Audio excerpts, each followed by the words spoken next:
Artificial intelligence. You hear that and you probably think of, huge tech companies, billion-dollar research labs. But what if it's actually one of the most powerful tools your small business could be using right now? Well, in this explainer, we're going to cut through all that jargon and show you exactly how. Okay, let's just start with a number that is, honestly, it's hard to ignore. $115 billion. That's what experts think generative AI could add to Australia's economy by 2030. And when we say generative AI, we're talking about the stuff that can create new things, text, images, even code. So this isn't some far-off future trend. Nope, it's a huge wave of opportunity, and it's building as we speak. But here's the thing. What's actually happening out there? Well, despite all the hype, the small business world is basically split right down the middle. You've got 50% who've jumped in and started using AI, and then you've got the other 50% just kind of sitting on the sidelines. And that, right there, is a massive decision point for every single business owner. So what's the deal? Is AI a genuine opportunity, or is it all just a bunch of overhype? Let's dig in and figure out what this really means for small and medium businesses. For a lot of business owners, it really comes down to this. It's like a tug of war, right? On one side, you have this incredible promise, a 40% boost in productivity, automating all those boring, repetitive tasks. But on the other side, you've got these very real, very legitimate worries. Like, is this stuff even secure? Can we actually afford it? And honestly, who on my team is going to have the time to learn how to use it? And let's be honest, that skepticism, it's totally justified. I mean, this Reddit user just nails it, right? Some of these early AI tools, they can feel so unreliable. They get things wrong, or they'll just flat out refuse to do something that seems perfectly reasonable. It's the kind of frustration that just makes you want to throw your hands up and forget the whole thing. Okay, but knowing about these problems is actually the first step to getting around them. So let's get into the real benefits and the real risks.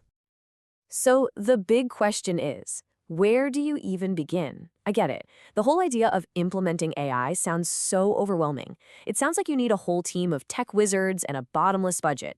But, and this is important, it really doesn't have to be that complicated. Okay, check this out. Here's a super simple 4-step launchpad to get you started. And the key is don't try to boil the ocean. Don't try to fix everything at once. Step 1, just find the biggest, most annoying time waster in your business. Step 2, set one clear, measurable goal for it, like saving a certain number of hours. Then find an affordable tool that can help. And here's the most important part. Start small. Just run a little pilot project, test it, learn from it, and then you can think about expanding. Whatever you do, don't go all in on day one. All right, so let's move from the how-to guide to the real world. Let's look at how actual businesses are taking these first steps into AI. If you think AI is just for people sitting at desks, think again. Get this. Plumbers are now using AI to analyze water flow data. It helps them find hidden leaks up to 90% faster. I mean, that turns a frustrating hours-long hunt into a quick, easy fix. How cool is that? And this next one is a perfect example of how no business is too small or too traditional for this stuff. There's a boutique confectioner, right? A candy maker. And they're using AI like a virtual research assistant. It helps them brainstorm new product ideas. It can read through complicated equipment manuals for them and even draft safety procedures. It's a total game changer, really leveling the playing field. And what about hospitality? I mean, that whole industry has been under insane cost pressure. But check this out. Platforms like Restock.ai are becoming a secret ingredient for restaurants. They're helping automate things like inventory and staff schedules and saving them an average of $8,000 a week. That's not just helpful. That's a survival tool. Then you've got Allied Health. Here, it's all about getting rid of that soul-crushing admin work. We're talking about tools like Splows that can automatically handle bookings, transcribe a clinician's notes, all the stuff that takes up so much time. It just puts that time right back in the hands of the practitioners so they can focus on what they're actually there to do, care for their patients. These stories are fantastic, right? They really show what's possible. But at the end of the day, every business owner knows it all comes down to one thing. What's the return? And that brings us to, honestly, the most important metric there is, return on investment. You've heard it called ROI. It's the simple math that cuts right through all the hype and answers the only question that really matters. Is this tool actually making me more money? The formula itself is super simple, but it's incredibly powerful.